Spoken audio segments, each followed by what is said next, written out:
A bit north of London, separated by just a short drive or train ride, is the county of Bedfordshire. And this little county in the commuter heartlands is full of surprises. In fact, some of the prettiest towns you might have never heard of are hiding away here. But what are its prettiest? To establish this, I visited them all personally, and my conclusions are presented to you in this top 10 list. Just to add that villages are not included here, as there are just too many of them, and besides they distract from my goal of championing the market town. This also means I've had to exclude settlements with seemingly ambiguous village or town status like Woburn and Arlesey, but with that out of the way, let's get straight to it. Number 10. We start off with a town with one of the most unusual layouts in not only Bedfordshire, but the whole country. It is Stopfold. So the town centre of Stopfold may be a confusing mishmash of shops and houses intertwined together, making it resemble more of a suburb than a town in its own right, but there are some particular highlights. Firstly, the Church of St Mary the Virgin dates all the way back to the 12th century and features a nave of around the same age. And then there's Stopfold Watermill, a late Georgian rebuilding of an earlier mill powered by the River Ivel. This, along with the surrounding nature reserve, provides some rather tranquil views. Number 9. Now another town with a somewhat disjointed feel, in this case right on the border with the county town of Bedford, Kempston. With scatterings of shops interspersed with residential buildings, it can be difficult to tell where the town centre starts and ends. Nevertheless, there are some buildings that are quite pleasing to the eye. These include the King William IV pub, which dates from circa 1600, incidentally making it a good deal older than even William himself.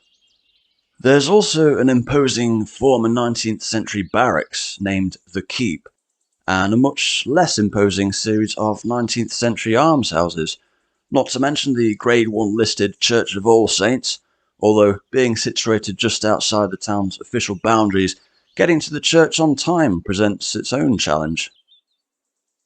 Number 8. Now to what's claimed to be Bedfordshire's most important Roman settlement, and a town with a particularly quirky name, and more so still considering it's about 70 miles away from the nearest beach, the town of Sandy. This is one that many commuters will be familiar with, at least by name, as it is situated on the East Coast Main Line, whose southern terminus is King's Cross. It's also home to the Sandy Show, an annual horticultural event which, at its peak in the 1920s, was described as the greatest one-day show in England. Number 7. And speaking of old Roman settlements, here's another. Situated right on the intersection between Watling Street and the Icknield Way is the former Roman posting station known as Durocco Brevis, or as we know it today, Dunstable. Aside from its Roman past, Dunstable was also the place where Henry VIII annulled his marriage to Catherine of Aragon in a priory, which was later destroyed by, well, Henry VIII. The town of today remains true to its origins as a literal crossroads and with some pleasant architecture, typically of 19th century frontage along the way. Number 6. Now, when it comes to big towns in the UK, it's often the case that their growth has come at a cost aesthetically. This is only partially true for the next entry, but not enough to deny it a spot on this list. I'm speaking of course about the county town, Bedford. Being a riverside town through and through, Bedford boasts some stunning views across the River Great Ouse, punctuated by the spire of the Grade 1 listed St Paul's Church. In fact, this medieval church can be seen from several vantage points around the town, whilst the square outside features a statue of prison reformer John Howard in typical 18th century garb. Meanwhile, a statue of local author John Bunyan, of the Pilgrim's Progress fame, overlooks a busy Pelican Crossing. However, a few modern additions to the skyline leave you wondering what might have been had the council just said no to the brutalists. Number 5. Now to another town connected by rail to the East Coast Main Line, one that combines commuter practicality with market town charm. Biggleswade.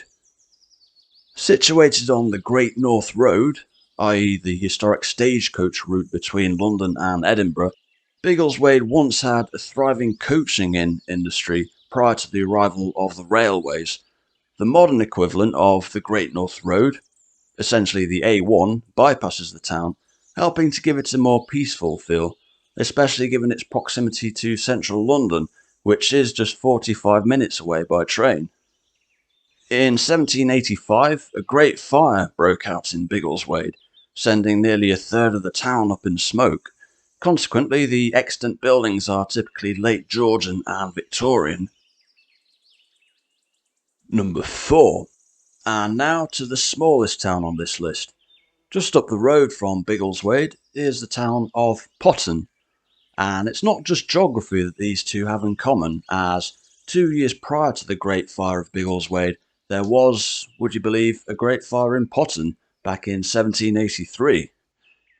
The similarity ends, however, with transport links, as Potton hasn't had a railway station since 1968, a bad decade for the rail industry.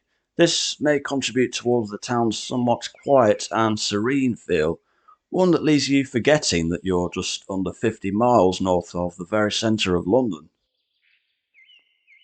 Number 3. Now another town you won't find on any contemporary railway map of Britain, a town whose name, in Old English, literally means river crossing for sheep. Shefford. So what started out as a convenient spot for shepherds to guide their sheep over a shallow spot around the rivers Flit and Hit, and yes, those are the actual river names, eventually developed into a market town from the 13th century when a charter was granted. With the arrival of a canal in the 1820s and an ill-fated railway station in the 1850s, Shefford may have looked on course for major growth at the time, though for whatever reason this never really panned out. Instead, it remains to this day a small town in which modern architecture is refreshingly scarce. Number 2.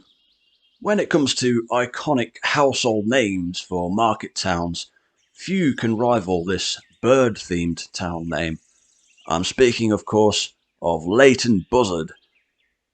Now, granted, the suffix may in fact come from Theobald de Bussard, who was a canon of Lincoln around the turn of the 13th century, rather than any of our avian friends. This does still help to illustrate the town's vast history, complete with a market that's over 900 years old.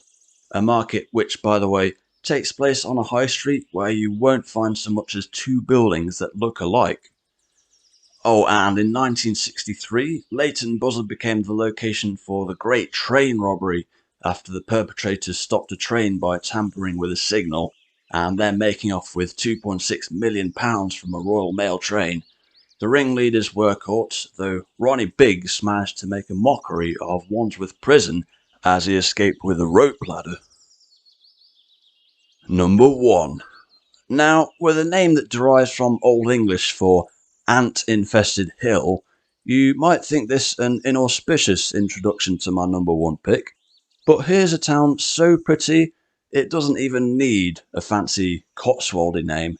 I present to you Ampthill. Ever since Henry III granted it a charter back in 1219, Ampthill has been a fine market town. One of its famous historic residents was Catherine of Aragon. That was until Henry VIII divorced her in Dunstable. As for the architectural highlights, there's the Grade 1 listed Church of St Andrew from the 14th and 15th centuries, adjacent to the Fefi almshouses, the oldest of which date from the 15th century. Fefi meaning trustee in Old English, by the way. There's also an impressive row of thatched cottages dating from the early 19th century, and at the centre of it all is the town clock from 1852, giving it a healthy dose of early Victorian elegance. But in short, this is a town greater than the sum of its parts, a town where everything comes together in perfect harmony, thus concluding this list. By all means, let me know your thoughts in the comments below.